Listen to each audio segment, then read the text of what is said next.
Hello mga Mars! Magandang araw sa inyong lahat. Ito na naman po ang inyong chika Dorang Amega na naghahatid sa inyo ng juicy at nakakakilig na chika.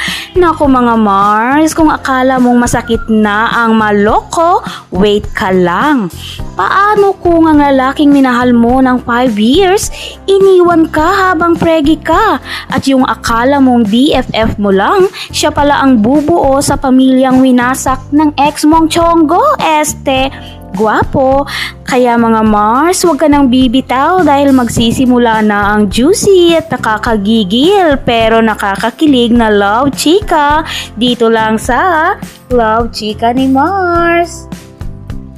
Ito na nga ang chika mga Mars. Alam nyo ba, si Maring May, may jowa. At sabi nila, gwapo daw at saka yummy. Feeling na nga niya, nahanap niya ng forever niya. O, diba? Mapapasana all ka na lang talaga. Simpleng babae lang din kasi itong si Maring May. Hindi mayaman, hindi rin maarte. Pero wag ka mga Mars ha. Hindi rin pahuhuli ang beauty ni Ineng. May ibubuga din. Kaya nga hindi rin nakakagulat na nakabingbit siya ng gwapo. Ito na nga ang kwento mga Mars. Alam nyo ba na 5 years na daw sila ng boyfriend niyang gwapo? At saka Carlo daw yung name? At according kay Maring May, sweet daw, may pa good morning at good night pa nga eh. Tapos more surprises pa daw. Aba-aba naman mga Mars, diba? Sorry na lang talaga sa ating mga single. Pero mga Mars, ito talaga yung nakakatawa. Kasi sa una lang pala talaga sila masaya. O diba? Ay, nakakatawa talaga. Mabuti na lang talaga single ako, diba? Kasi nga, itong si Kumare, nawalan daw ng trabaho. Tapos, sunod-sunod pa ang problema. Nagkasakit pa ang mama niya. Kaya naman talagang naubos ang pera niya sa kakabayad ng hospital bills eh. Saklap nga eh, diba? At habang umiiyak siya gabi-gabi, unti-unti namang lumalayo itong si Carlo. Minsan nga, iniisip niya baka busy lang eh. Pero minsan, talagang napapansin ni Kumari na bakit kaya hindi na ito tumatawag? Hindi na rin naman dumadalaw. At kapag nag-open up siya, lagi na lang, ay nako may pagod ako, ayoko ng drama. O diba, ang sakit-sakit. Sa ganitong sitwasyon pa naman, diba nangangailangan ka ng comfort? Alam mo yun yung feeling na comfort na galing sa mga taong mahal mo, diba? Pero wala eh. Talagang wala. Wala talagang pakialam itong Carlo sa kanya. Kaya naman itong si Maring May, naku Mars, madalas na lang talaga mag-emote. Dumagdag pa yung gastusin sa ospital araw-araw, kaya naman todo tipid din itong si May. Halos hindi na nga kumakain sa sobrang tipid eh, diba? Kunyari, diet, pero yung totoo talagang gipit na gipit eh. At ito namang si Carlo, syempre, busy-busyhan din. Yun pala, busy sa barkada, night outs din with friends, diba? Mabuti na lang talaga to the rescue itong BFF ni May, si Marco. Pero in fairness, gwapo din itong si Marco, diba? Mag-best friend sila since elementary, o diba? Ang tagal din. Meron ba kayong best friend na ganon? Tuwing umiiyak ng madaling araw itong si May, aba si Marco ang gising para makinig sa kanya. Kapag walang pamasahe si May papuntang ospital, si Marco ang gumagawa ng paraan para magkaroon siya ng pamasahe. At kapag hindi na kaya ni May, siya yung nagsasabi, "Naku May, kaya mo yan, di ka nag-iisa." Naks naman mga Mars, diba? At kahit minsan, hindi nagre-reklamo itong si Marco, diba? May best friend ba kayong ganon? O diba, wala?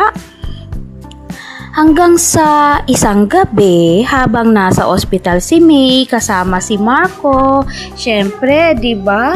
Pa Facebook din pag may time. 'Di ba? Nako, Alam nyo ba mga Mars, nakita ni May ang story ni Carlo. Aba, may kasamang babae. At huwag ka mga Mars, magka-holding hands pa, tapos may pa-caption. Sa wakas, mas payapa na ang buhay ko. Hala na ko mga Mars, sinampal talaga ng katotohanan itong si Kumare. At doon na talaga tuloy ang nadurog itong si Maring May. At sa sobrang stress at pagod din at siguro sa puyat, aba, hinimatay itong si May sa ospital. At syempre, itong si Marco, dali-dali namang tumawag ng doktor. At alam nyo ba mga Mars, may shocking revelation. Alam nyo ba kung ano yon? Pregi daw itong si Maring May. Kahit nga siya, nagulat din sa sitwasyon niya di ba? Talagang gulat na gulat si May pati nga si Marco nagulat din. At syempre, di ba, takot na takot si May sa sitwasyon niya. Talagang nadagdagan pa yung problema niya Tapos hindi niya pa alam kung paano sasabihin kay Carlo yung pagbubuntis niya. Pero syempre, wala na din naman siyang choice. Alangan namang taguin niya kay Carlo, di ba? So, pumunta siya kay Carlo. Binigay niya yung test result. Tapos sinabi niya na buntis siya. Ba, nagulat din si Carlo? Tahimik lang din. At alam niyo ba mga Mars kung anong sinagot niya? Sigurado ka ba akin yan? Aba naman mga Mars, nakakagigil din itong Carlo na to di ba? Siya pa talaga ang may lakas ng loob manghusga. Imagine, 5 years mo siyang minahal, 5 years kang nagpakatanga, tapos ganun-ganun lang talaga kabilis kang pagdudahan. Ay nako talaga mga Mars, naniniwala na talaga ako sa kasabihan, thinkers are the doers.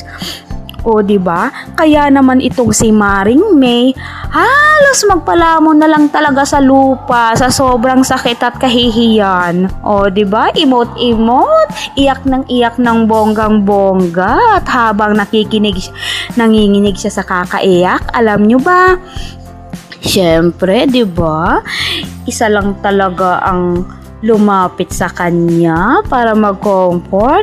At syempre, sino pa? Syempre yung BFF niya, si Marco, di ba? May pahag si BFF, may pa-comfort, at wag ka mga Mars, may pa-food din. Hay nako, ang sarap talaga magkaroon ng BFF na katulad ni Marco, di ba? Alam mo yung BFF na hindi ka huhusgahan? Alam nyo yun? At mula noon, si Marco na ang naging sandalan ni May sa lahat. Siya ang sumasama sa check-ups, siya ang bumibili ng vitamins, siya din yung nag-aalaga kay May kapag nagsusuka gabi-gabi, 'di ba? At sa umaga, bago siya pumasok sa trabaho bilang teacher, dinadalhan niya muna ng pagkain si May. At siya din yung natataranta sa kakahanap ng cravings ni May, 'di ba?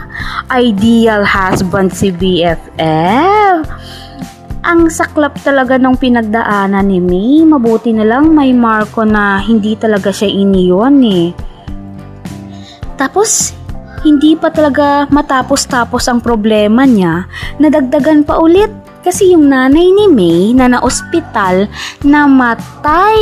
Grabe talaga, tumambak-tambak na yung problema kay May. Pero alam nyo ba, walang Carlo talaga na nagpakita kahit anino man lang. Pero syempre, alam nga naman na kung ano ang gawin ni May. Syempre, tuloy lang ang buhay, di ba? Hindi naman siya pwedeng sumuko. Hanggang sa dumating na talaga yung araw na syempre, manganganak na si May. Nakakatawa nga kasi alam nyo ba, si Marco talagang natataranta, halos maubos na niya nga lahat ng santo sa kakadasal na sana maging safe ang mag-ina, 'di ba? Unang iyak ng sanggol, si Marco ang isa sa pinakamasaya. Siya nga yung unang kumarga sa batang lalaki. Wala talagang Carlong dumating. Ewan ko na nga ba. Kahit nga si Marco nagtataka, talagang wala talagang Carlong dumating. Lumipas ang panahon, syempre unti-unti nang bumangon si May sa tulong ni Marco. At alam niyo ba mga Mars, halos lahat ng pangangailangan ng mag-ina, si Marco ang nagpo-provide ng walang reklamo kasi nga 'di ba si May wala pang trabaho kasi nga 'di ba kakapanganak lang, walang mag-aalaga sa bata. So wala talaga siyang choice kundi yung mag-alaga sa anak niya, 'di ba? Bale, si Marco ang nagtatrabaho para sa kanila. Habang nagtatrabaho siya sa umaga bilang teacher, sa gabi siya pa mismo yung nagpupuyat kay Baby Felix. At kapag nagkakasakit itong si Baby Felix, ay si Marco talaga yung natataranta di ba? Kaya nga habang lumalaki yung bata, siya na yung kinikilalang Papa. Take note, unang bigkas ng bata Papa. O di ba feel na feel naman ni Marco, talagang tuwang-tuwa din siya 'di ba? Pero syempre mga Mars, wala naman kasing perfect na buhay, 'di ba? One day mga Mars, alam nyo ba? Dumating itong si Carlo. Aba, nagsosorry. Gusto makipagbalikan. Nagmamakaawa. Syempre, itong si Marco, nalungkot siya, kinakabahan. Pero wala lang din naman siyang magawa kasi nga BFF lang din naman siya ni May. So kung ano magiging desisyon ni May, so suportahan na lang din niya, 'di ba? So lumabas si May, nakipag-usap kay Carlo at ito namang si Marco habang nagpapatulog kay Baby Felix. Syempre kinakabahan, 'di ba? Kasi hindi niya alam kung anong magiging desisyon ni May at saka iniisip niya kasi baka may feelings pa itong si May kay Carlo. So alam mo yun, yung naghihintay lang na bumalik si Carlo. So pasilip-silip din, 'di ba? Pero kasi hindi niya marinig hindi niya marinig kung anong pinag-uusapan nila kasi nga medyo malayo-layo din itong si Marco. Hanggang sa maya-maya, umalis na si Carlo. Aba si May seryoso, pumasok ng bahay. Itong si Marco naman, aba, talagang kinakabahan Inilapag niya si Baby Felix kasi tinawag siya ni May. Hala, naku naman, alam niyo ba mga Mars, halos madapa itong si Marco sa sobrang kaba. Tapos ba naman si May, diretso ba namang tinanong si Marco, Marco, bakit mo ba ginagawa lahat ng ito kahit hindi mo naman obligasyon? Ay, parang alam mo yun, nakahinga si Marco ng medyo maluwag-luwag ng konti. Tas ngumiti siya. Sabi ni Marco, kasi alam mo May, kayo yung pamilyang pinili ng puso ko. Naks naman mga Mars, doon lang din naman pala 'di ba?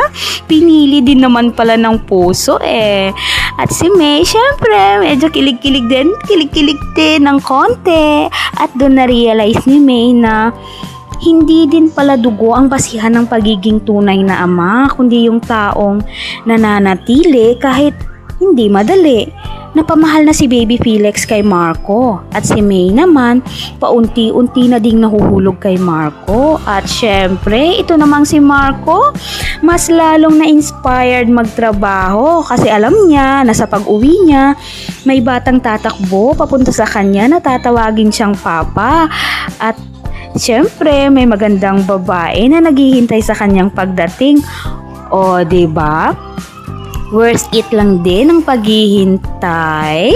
Kaya mga Mars, tandaan nyo, hindi lahat ng ama marunong maging tatay at hindi lahat ng tunay na lalaki mananatili kapag mahirap na.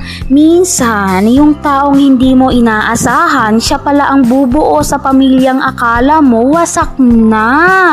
At dyan po nagtatapos ang ating juicy at mapanakit na love chika mga Mars.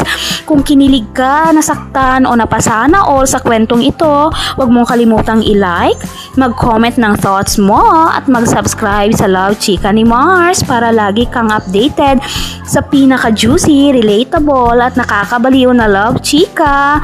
At tandaan mga mare, minsan hindi yung unang minahal mo ang makakasama mo habang buhay, kundi yung taong hindi ka iniwan noong wasak na wasak ka. Kaya stay tuned lang mga Mars dahil mas marami pang chismis, iyakan, agawan at nakakakilig na love plot twist dito lang sa Love Chika ni Mars.